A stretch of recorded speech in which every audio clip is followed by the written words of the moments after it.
ta hannun dama na kice ta farko kice ta ƙarshe ba za na sauya ba suna ki girma da gaskiya nake son ki ba da wasa ba kowa da zaɓinsa nike na zaɓa farin ciki na ba zan yi kuka ba mai kyakkyawan suna kina farantar raina nake na fara da ke na je ƙarshen so ba za na sauya ba ba za na sauya ba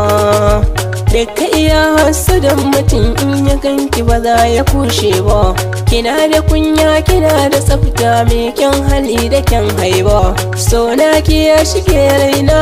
har abadan ba sanyar ba ke ce cikin tunanina zan so ki dan ji tausayina ki ce ni kaɗai kike kauna har a gida gurin mama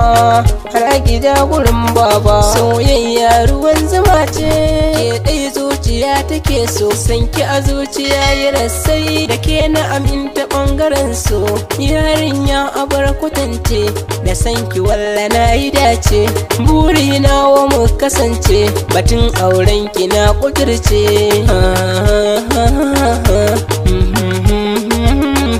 idan ba ke a rayuwata zan mutu ni a ɓangaren so na dage ke nake so wanke zuciya da soso dan ke ce gwana ta so komai zan yi in kina so in na rasa ki zan sha wuya dan ke ce bugun zuciya matso na baki labari soyayyar ki ta yi tasiri ke za na bari kun sirri dan ke ce cikon buri